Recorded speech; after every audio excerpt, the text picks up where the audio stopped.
another episode of PopRica, where we talk about popular parenting topics, spiced by yours truly, Rica. And today, I am super duper excited because may makakasama tayong hindi lang mag-interview kung hindi mag-workout. And so everybody, please welcome smart parenting mom we love for the month of March, Bea Fabregas-Ramos! Hi! Oh my gosh, I'm so excited to work out and to talk motherhood and parenting. Yes, and everybody sees your funny and silly and, you know, dancing videos kasi dancing guru na siya. Dancing queen na ako ngayon. No, but before that, we're gonna work out muna, kaya samahan nyo kami. Let's do this.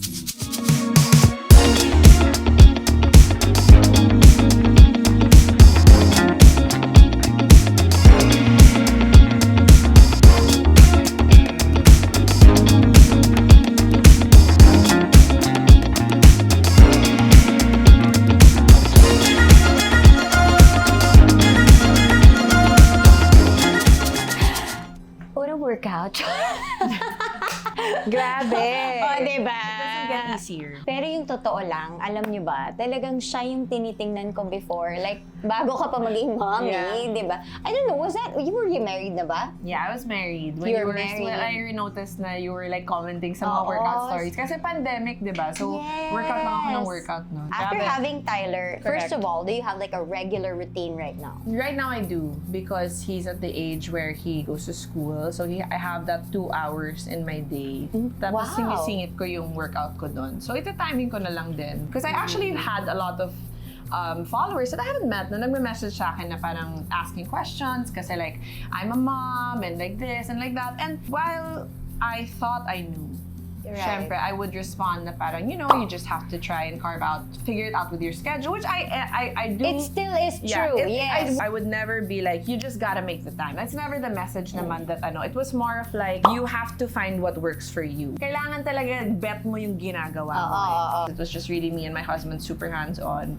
And Nico was the one really working he works a 9 to 5. So ako, I was 24 hours just with Tyler, nursing. Right. And I was just like, how? Like, what do you mean? Like, and alam mo yun, gusto ko silang hanapin, lahat ng mga moms na nag-message na parang, gets ko na, especially in that season. Because that season, I believe, is not for you, it's for your child, diba? Especially the newborn season. So diba? would you say that it helped you a lot to understand na there is a season for everything? Parang ganon? I understood. I had to be gentle with myself, which is not how I'm used to training. Right, as an athlete.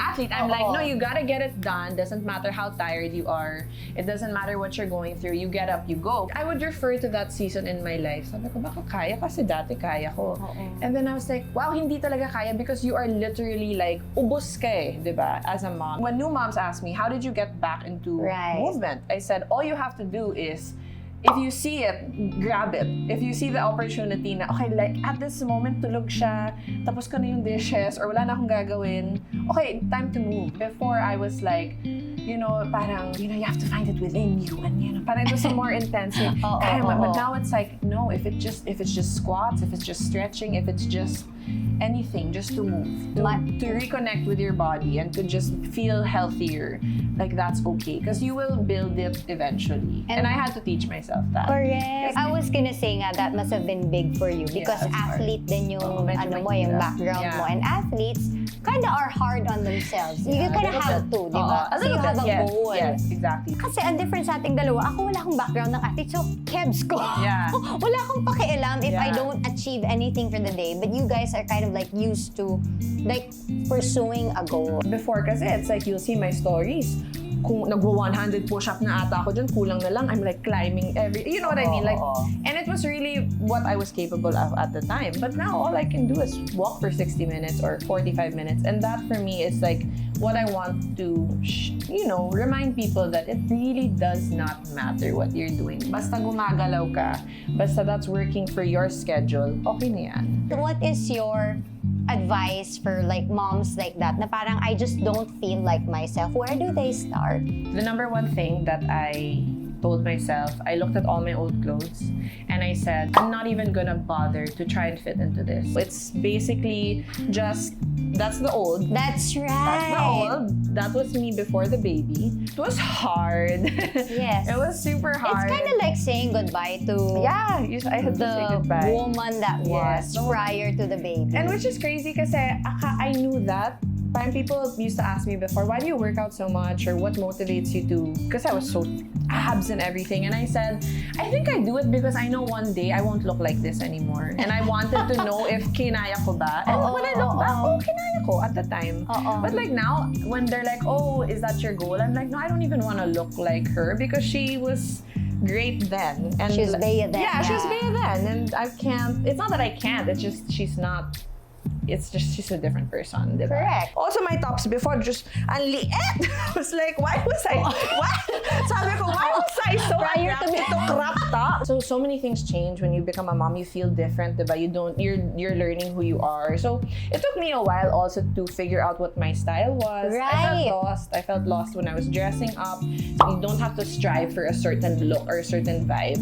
Just address what you're feeling in the moment. I think you really articulated it well for all of us, no, na moms. Na this is why we feel lost. It's Yeah. because we're gaining a new self. Yeah. That's what we don't really know prior to getting the first baby. Yeah. Na you don't only have a new baby, you also have a new self. a new you. And you don't even know. her. It's like it's important that you feel beautiful and that you love yourself also.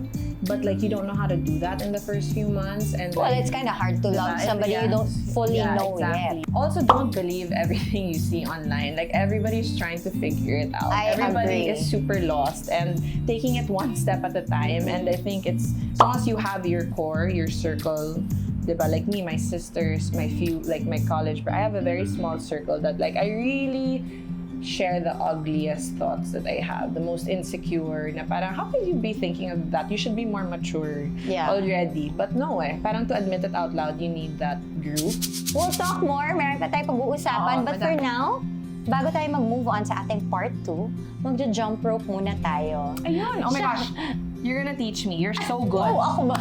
I only have this one na parang medyo may footwork ako that I got. Nakita ko. Wow, may footwork. Hindi! Kasi grabe ang galing mo. Pero may isa ako talaga. I remember my dad taught me that. It took me forever to get yung one. I don't even know what it's called. But yeah, we'll figure it out later. Okay, Oo. let's go.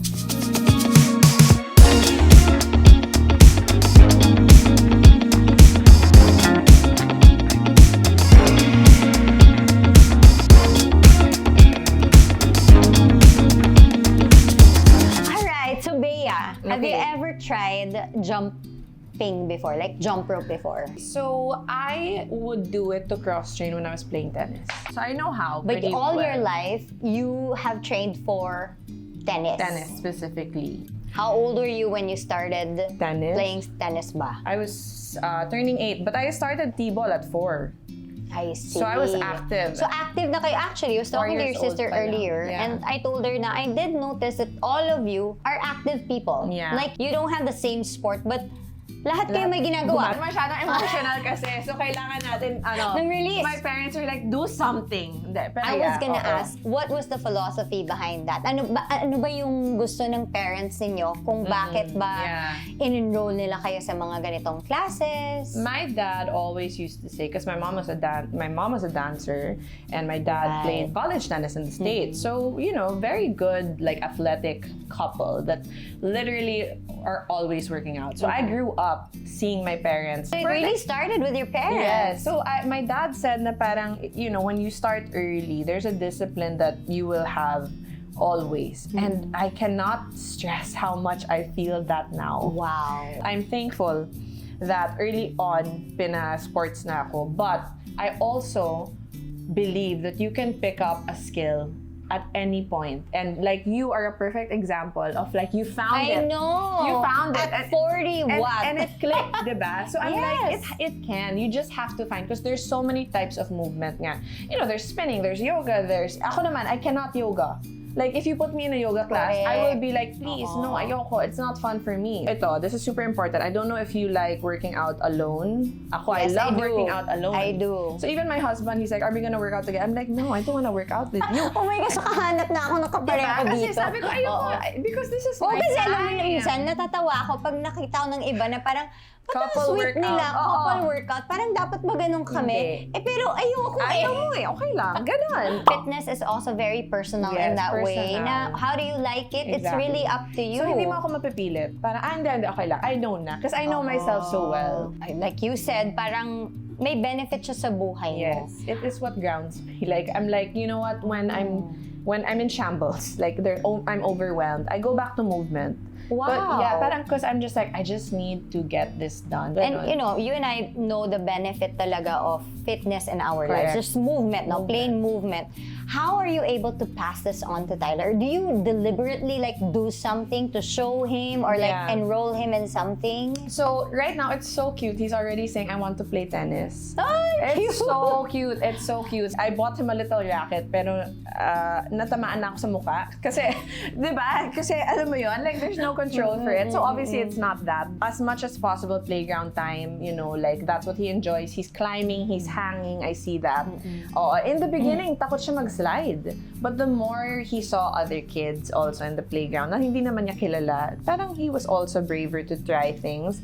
And I also tell him, Mama's gonna work out, baby. Mama's going to the gym. Like, I tell him, I'll be right back, anak. Ganon. Kasi like, if then Nico would also say, Mama's gonna gym. And I cannot stress it enough that fitness is so helpful for moms. Yes, for mom. Kasi napaka-physical ng nature Correct. ng ginagawa natin. Lalo na in the first few years. Parang this is when you become so Fragile. broken. Yun Ano naman. yung best part Okay, best sa part. parenting? For me, it's just seeing him enjoy and experience things.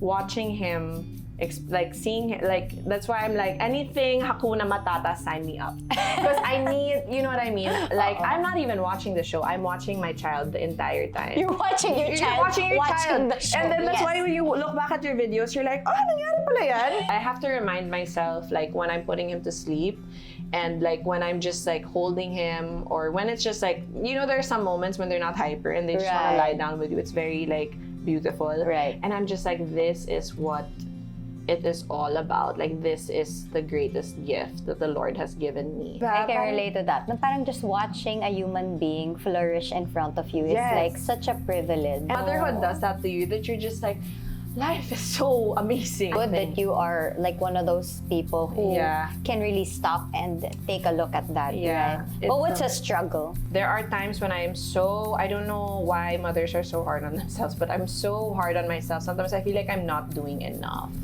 When in fact, I am doing quite a lot of things. Alam mo yun, parang minamaliit natin yung mga ginagawa natin when in fact, like, every single day, you are doing something amazing. So, I think that's the struggle. It's the constant, like, battle in your mind. The battle is in the mind for me. It's in the mind. It's Yeah. really like, oh my gosh, ikaw yung kalaban mo. I think moms are really the enemies Yeah. of themselves, you know? And I remember having a conversation with my husband and I was like weeping and I said, I'm so sorry. I feel like I haven't been your wife. I feel like I've just been mom. And then Nico said, because right now, like, he needs you more than I do right now. So it's okay. Oh, wow. So it's also the support that I've gotten from my husband that, like, you know, I feel empowered to. You know, sometimes you need the village to watch after Yes. your child. Sometimes you need somebody to catch your vomit. Yes, exactly. I'm like, oh my goodness. And I appreciate that. I have new mom friends that, like, it's great. I think motherhood is the great equalizer. Well, thank you, Bea. I Thank mean, you. This was so fun. you talking about your stories, I'm sure marami nang natutunan yung mga nanonood sa atin. And I believe they can learn more because you have your smart parenting article. So just go and grab that, read everything there because she's got so much to share. And thank you for watching. Until next time, Smart Parenting Fam. Thank you, Bea. Thank you for having me. That was so fun.